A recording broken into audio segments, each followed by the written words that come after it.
This is the public health minister for Canada coming out and talking about face mask wearing for people in the public. Let's listen in. For the public, I think the current scientific evidence we are continuing to evaluate. Of course, we can be flexible if we find any new evidence.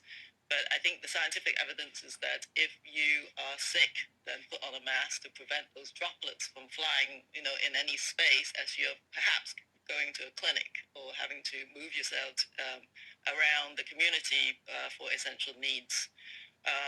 Putting a mask on an asymptomatic person is not beneficial, obviously, if you're not infected. If you have close contact. How would you know that? How would you know if an asymptomatic person has not been infected? You can't know that. That's established fact at this point.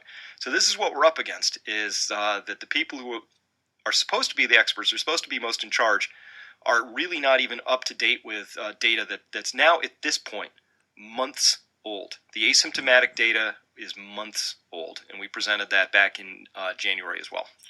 Contact of a case, and under certain circumstances, especially, you'll also be in self-isolation, by the way, if you're close contact of a case, and you also need to move for any essential reason. That's perhaps another situation. What we worry about is actually the potential negative aspects of wearing masks, where people are not protecting their eyes, or other. Okay, so okay, all right. The idea that if you're wearing a mask, it's a bad idea to wear a mask because then you're not protecting your eyes.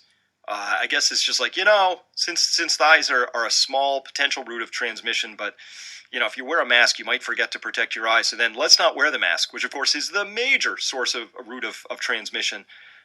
Out of the body first, and then, of course, back into your body second, because that's where you breathe stuff in, right? Things couldn't land on your eyes, but when you're circulating air, filtering it, you're basically a large walking filter device that's pulling air in, filtering it out, and pushing it back out in the world. So this idea that she just proposed that a mask is dangerous because it doesn't remind people to cover up their eyes also ignores the fact that when everybody's wearing a mask, you don't have to have your eyes covered at all, because, again, where would the particles come from? If everybody's wearing a mask, all those particles will be stopped. Aspects of where the virus could enter your body, and that gives you a full sense of confidence. But also, it increases the touching of your face, if you think about it. What? The mask increases the touching of your face. I have a different hypothesis, which is it reminds you not to rub your nose, not to touch your mouth, not to put...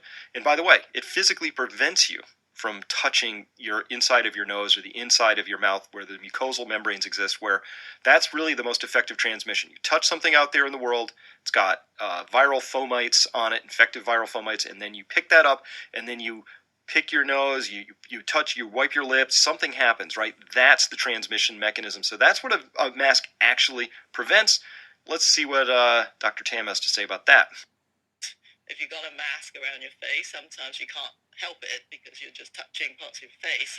Okay, here's the thing. If you touch parts of your face, right, because you're adjusting a strap or something like that, the virus doesn't go through your face, all right? So the whole idea of saying don't touch your face is actually to prevent you from touching your mouth and your nose or rubbing your eyes, right? So let's be clear about this. The virus comes in through one of those mucosal membranes, a wet part of your body, right? A mucosal membrane is inside your nose, inside your mouth, inside your eyes, right? And in particular, it has to dock on the ACE2 receptors. There are none of those on the skin outside of the body. Those ACE2 receptors are all up in the nasopharyngeal cavities and down in your lungs, okay? So those are the two places where the virus can dock. Anywhere else in your body, it can't do anything. So what she just said, this idea that if you're adjusting a strap around your ear, that somehow puts you at greater risk than not having a mask at all, is absolutely unscientific poppycock.